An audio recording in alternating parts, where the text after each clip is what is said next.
So we reviewed how to set up the Oasis chest tube system from Atrium. So we're gonna go ahead and show you how to set up the Pleurevac system. So we do have both sets of the chest tubes here at LVH Hazleton, and just due to stocking throughout the country, there's different sets. So we actually have both here, which is not a bad thing. They're very similar in setup. So when you open this up, you're gonna notice there's a bottle of sterile water that's taped right to the top here. So all you would have to do is take that sterile water, you twist the top off, and you're actually gonna pour the water into this port right here.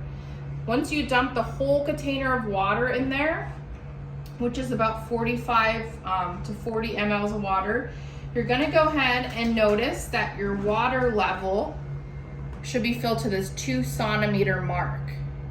And what this actually is, and as this little text box indicates, is your air leak chamber. So we're gonna go ahead and fill that air leak chamber to the 2 centimeter mark. It's important we always keep it filled to the 2 centimeter mark. The nice thing about these dry suction setups with the Pleurevac and with the Atrium Oasis is the water doesn't evaporate as quickly as the wet systems. But if it does start to evaporate, you would just take some normal saline or some sterile water, and you can go ahead with a blunt tip needle and fill the water right there back to the 2 centimeter mark. The other thing we want to go ahead and set up is the suction amount, which is always ordered by your provider. So here is the dial. So normally providers order it to the 20, but you can see it goes to 40 all the way down to 10. So we're gonna go ahead and say the order is set to 20, which is right there. The other part we wanna look at is this water seal chamber. So your water seal chamber is always highlighted in red on this device.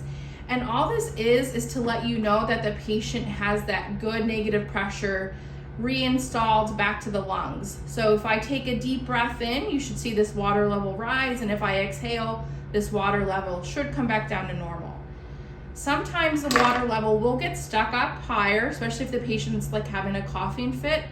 If you ever notice that the water level gets stuck up here, even after I exhale, or the little ball in the water seal chamber gets stuck, you wanna make sure that we relieve that high pressure. If we relieve the high pressure, it won't impact the patient.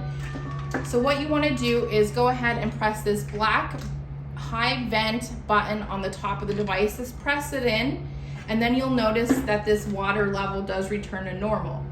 If we would let that high pressure water level stay up there, what's gonna happen is the patient's at risk for a tension pneumo, which we don't want. The other areas on this device are your chest drainage stalls here, so you can go ahead and monitor how much drainage the patient's having every shift, and you can actually mark it right on the container. The other part here is what's gonna hook up to the patient. So actually, once the provider go ahead and they're gonna insert the chest tube into the patient's thoracic wall, they're gonna be hooked up to this system, and it's just a simple alligator clamp. If you need to ever get any type of samples from this chest tube system, you can actually go ahead and create like a dependent loop and just clean this port with some alcohol, and then you can go ahead and withdraw your sample right out of that port right there. This tubing is not self-sealing like the Atrium tubing is, so you would never want to go ahead and stick a needle through this tubing. The other portion you're gonna see is in the next video, we're actually gonna hook this up to some suction. The important thing is remember that there's the water port we poured in right here is what's gonna get hooked up to suction. Once we fill this with water, a one-way valve comes on. So believe it or not, when we hook up our suction, you don't have to worry about the water coming back out.